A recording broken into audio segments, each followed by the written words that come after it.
Hey geometry students, this is Mrs. Larson. We're going to talk just for a little bit here about exact answers and how those come into play, especially when you end up taking the ACT or even the MCAs or any other tests. We're also going to use this as just a little bit of a review of Unit 5, just to kind of go through some of the main topics as well. So I want to talk just for a minute about exact answers, meaning you're really not going to be using a calculator to do any of these. If I look at these first two, just the how and how to get exact answers, if I'm standing on this angle here, this is the opposite, this is the adjacent, which is tangent. So if I wrote out tan of 32 equals opposite over adjacent, and I would be multiplying to get that answer, but instead of putting it in my calculator, I might just write that my answer would be 12 times tan 32. And that's the answer. That's the exact answer. We don't have to do any rounding. That's all I would write down. If I was looking at this one, I'm standing on this angle. This is the opposite. This is the hypotenuse. That's sine. So if I wrote out sine of 28 equals opposite over hypotenuse, I would end up dividing, solving this one. And so I could write it a couple different ways, but I could just write it as 6 divided by sine 28, or frankly 6/sine 28. That's the exact answer. We aren't going to put that in the calculator and get a rounded answer.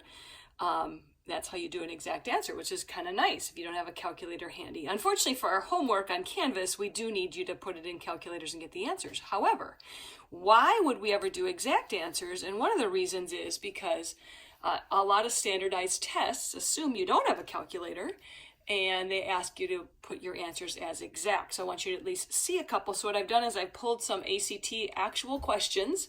They might be kind of hard to read, but let me show you what you would be seeing. So here's a picture of one right here, number 59 on one of the tests from a while ago. If I look at this one, you can see all of these are written in exact form. So if I'm standing on this angle here, this is opposite adjacent. Maybe a different pen here, opposite adjacent.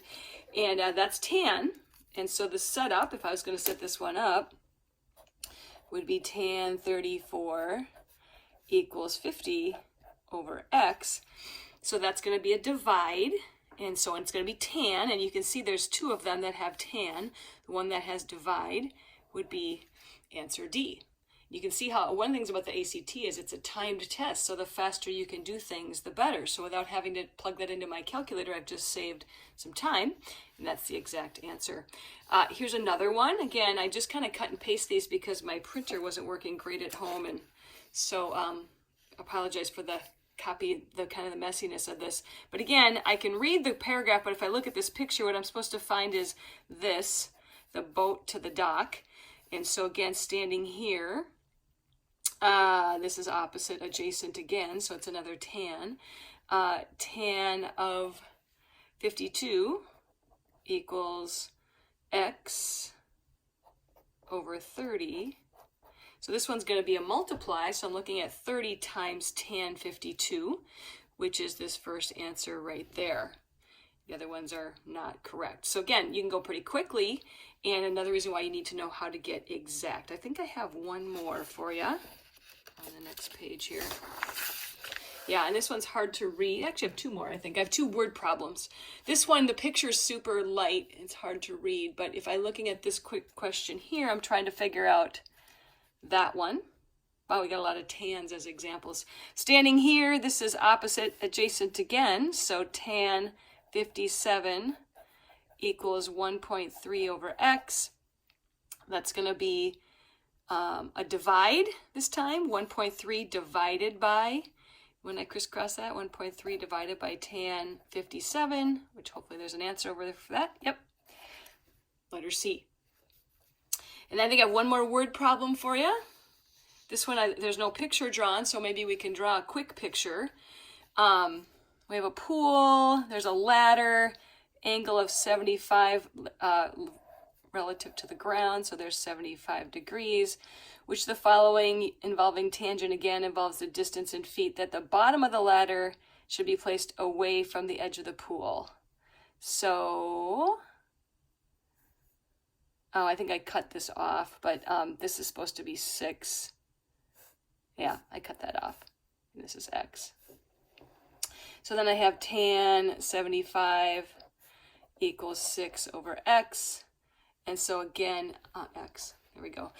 This one's going to be a divide. 6 divided by tan 75 is that answer right there. Okay, so those are some examples of how to find exact answers using the stuff we've been using in Chapter 5, Unit 5. A couple of other things that I found on the ACT. These were not hard to find because they're on every question. Just a couple more examples. Multiple choice is always good to go over anyway. Some trig review here. This problem, remember that little theta symbol we'd been talking about a little bit in the homework? I'm supposed to find out what sine theta is. Here's theta here. Sine is opposite over hypotenuse, so it would be A over C, which is that choice there. It's a way to use our trig, SOHCAHTOA trig. Here's another one, big long paragraph, but I can just tell by looking at the picture. Here's my little angle, and I want to know which of the following equations is going to be the slant height of the cone. I want to find this angle here. This is opposite, adjacent, so it's going to be tan. So tan of the angle equals 7 over 5. That's the one I want there. Tan of that angle equals 7 over 5. How about a law of sines review? Here's a question that uses law of sines. It's a big, long question. Lots of explanation here, but I have the picture, so it shouldn't be too hard to do. It is law of sines because I know 2 angles. I'm going to need to figure out what this angle is up here first. If I do 180 minus 41 minus 34, that's 105 up there. And if I use the law of sines, remember it's sine of the angle, 105 over x, because that's what I'm supposed to find, equals sine of 34 over 25, because that's the side they gave me. And again, it's written in exact form. So, you know, we're going to times these 2 numbers and divide by that. So we want sine 105 times 25 divided by sine 34. So let's see, which one is that? 25, there it is right there. 25 times sine 105 over sine 34. So another way to use exact with the law of sines instead. Law of cosine is also on the ACT in exact form. So let's take a look at that for a sec. Law of cosine, again, they don't make you memorize it. They have the formula here for you. If I am supposed to find BC, that's what it says to find. If you can remember your law of cosine formula, this 12 squared plus 18 squared minus 2 times 12 times 18 times cosine 40, and then the square root. And you can see it's pretty obvious. There it is. There's my answer. I actually don't have to figure it out, but I would just be picking that from that formula and that they gave me up there. And then finally, there are a lot of special triangles on the ACT, and this is just a good opportunity to review this topic as well. This one is a special triangle. How do I know it's a special triangle? Because there's no angles there, but the hypotenuse is double the short leg there. So I know that it's a 30, 60, 90 triangle. I know it would be. What they're asking me for is this side here. Okay, so if this is 6 and this is 3, if you remember your special triangles for 30, 60, this side has to be 3 times the square root of 3. That's the rule.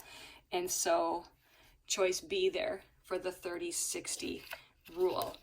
It saves a lot of time. Again, you're trying to get through the ACT fast. That's a way to get through it pretty quickly because you remember that rule. And my last 2 here, I've got some 45/45s to talk about. This is a nice isosceles right triangle, which means it is a 45/45. What they're asking for is the hypotenuse length, AC. If you remember your 45/45s, then if this is 10, so is that leg. They're not asking for that, but those are both 10. And then this is 10 square root of 2, which is that choice right there. And then finally, my last one here is another 45, 45 because it says it's an isosceles right triangle.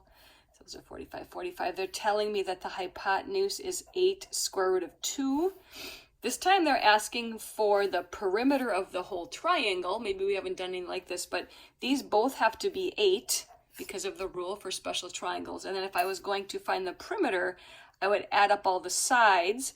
8 plus 8 is 16. This one I'd leave the way it is, so it would be choice E on there. So that's just a little explanation of exact answers and maybe the stuff we're using in Unit 5 and how that relates to the ACT.